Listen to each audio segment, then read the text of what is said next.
Bienvenue dans Objectif Tech, un podcast de Capgemini France. Bonjour à toutes et à tous et bienvenue dans Objectif Cloud, le podcast qui s'adresse à toutes celles et ceux qui innovent grâce au cloud. Dans ce premier épisode de l'année, nous allons parler transformation cloud d'un des leaders mondiaux du traitement des eaux et des déchets. Je parle bien sûr de Suez. Leur transformation d'entreprise mais aussi IT est fortement impactée par la sustainability. Pour répondre à mes questions, j'ai le plaisir de recevoir Yannick Neff, directeur cloud et infrastructure chez Suez. Vous êtes dans Objectif Cloud, nous sommes au studio 147 de Capgemini et ça commence maintenant. Objectif Cloud, une émission présentée par Delphine Legarlès. Bonjour Yannick et bienvenue Bonjour. dans Objectif Cloud. Merci de m'avoir accueilli. Peux-tu nous expliquer avant qu'on commence ce que fait Suez ? Alors Suez est un leader mondial dans le traitement de l'eau et des déchets, mais c'est aussi une entreprise qui se développe dans l'énergie. Suez permet à ses clients de créer de la valeur sur l'ensemble du cycle de vie de leurs infrastructures et de leurs services, et Suez les accompagne dans leur transition écologique. Et je sais que donc, Suez est en train de vivre une transformation. Est-ce que tu peux nous en dire un peu plus là-dessus ? Bien sûr, je pense qu'il est évident qu'aujourd'hui, l'eau, c'est un peu l'or blanc. Donc Suez accompagne ses clients, à la fois des consommateurs ou des industriels, dans la transition énergétique et écologique qui permet de maximiser l'utilisation de l'eau. Suez est en pleine croissance, à la fois une croissance organique, c'est-à-dire qu'on gagne des contrats sur lesquels on est déjà présent, dans des pays sur lesquels on est déjà présent, et une croissance aussi à l'international. Notre credo, c'est aussi le développement des cycles courts, c'est-à-dire de raccourcir le chemin entre le producteur et le consommateur pour minimiser justement l'impact environnemental. Et notre mantra, c'est de mieux valoriser les déchets. D'ailleurs, aujourd'hui, on ne parle plus de déchets, on parle d'énergie. On est capable de transformer tous les déchets soit en gaz, soit en énergie, en électricité ou en chauffage. Et j'imagine que cette transformation, elle est aussi accompagnée d'une transformation IT. Oui, exactement. Sur deux grands volets de l'IT qui sont, on va dire, l'IT traditionnel. La modernisation des infrastructures. On veut maximiser l'utilisation du cloud. On veut développer des réseaux qui sont beaucoup plus intelligents. On veut se moderniser grâce à l'utilisation des technologies comme le DevOps, l'Agile ou les Cloud Native Applications. Et pour nos collaborateurs internes, on veut aussi développer tout ce qui est Modern Workplace. Le deuxième gros chantier sera la convergence applicative et la modernisation des applications, mais je pense qu'on va y revenir. Tout ça, c'est là pour supporter en fait une meilleure résilience de nos services, qui soient à la fois IT et métier. Donc, tu l'as mentionné justement, le cloud. En quoi c'est un accélérateur pour cette transformation ? Clairement, l'IT est au cœur de Suez. Le cloud aussi, c'est ce qui fait tourner les usines, c'est ce qui fait tourner tous les processus de gestion. Et aujourd'hui, toute la relation client est digitalisée. Je peux donner un exemple. On a 6 millions de compteurs connectés dans le monde qui permettent de fournir des services aux clients, qui permettent tout simplement d'optimiser leur consommation d'eau. Et la dernière fois qu'on s'était vu, c'était à MSN Vision en fin 2022. Tu disais que tu en étais à 40% du volume dans le cloud. Vous en êtes où aujourd'hui ? Alors aujourd'hui, on a fini une première campagne de Move to Cloud et aujourd'hui, on est environ à 80% dans le cloud. Est-ce qu'une transformation cloud de cette échelle doit forcément être accompagnée d'une modernisation applicative pour être un succès ? Alors pas forcément. On peut le faire en 2 temps. C'est-à-dire d'abord migrer dans le cloud et ensuite transformer dans le cloud. C'est le choix qu'a fait Suez, parce qu'on avait des contraintes de timing et d'adéquation avec des fermetures data centers. Donc on a préféré accélérer la migration vers le cloud sans forcément beaucoup transformer. Et dans un second temps, qu'on va d'ailleurs démarrer dès maintenant, on va lancer les programmes de transformation applicative. On a décidé de le faire en 2 étapes, tout simplement pour maximiser la valeur. Et éviter d'avoir un trop gros projet de transformation devant nous. Oui, vous avez divisé pour que ça soit plus simple à gérer. On a parlé de cloud, mais il y a aussi toujours donc, ces 20% on-prem. Comment cette hybridation fonctionne pour Suez ? Alors aujourd'hui, l'hybridation elle est assez faible. On est plutôt sur des réseaux qui sont connectés entre eux plutôt qu'un réseau qui est unifié. On n'a pas encore un cloud hybride, c'est sûrement l'étape d'après. On veut homogénéiser un peu plus les outils, les processus. Mais ce qu'il faut bien avoir en tête, c'est que de toute façon, le cloud public sera toujours en avance comparé aux services qu'on peut avoir dans les data centers.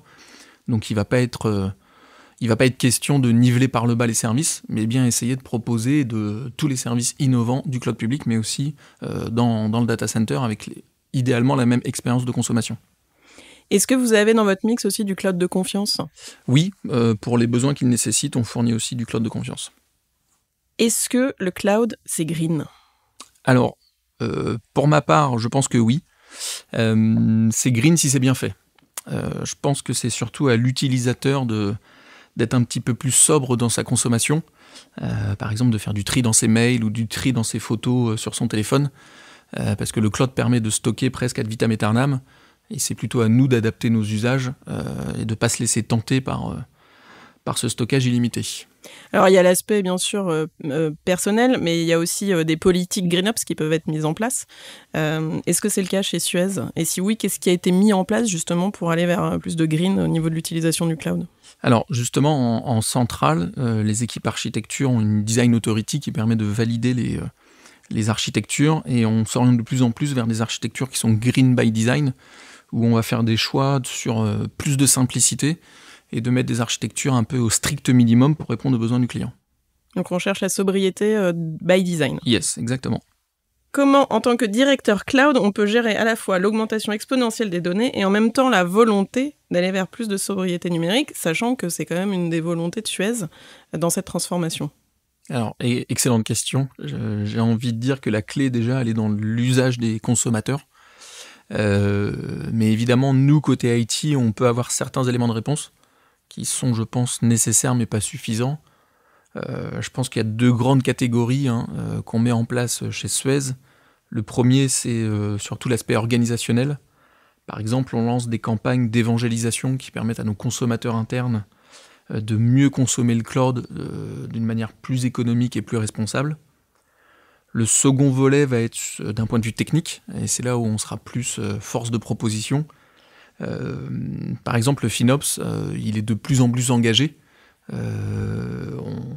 On déplace les données froides de stockage qui sont, on va dire, actifs vers des stockages moins consommateurs en énergie.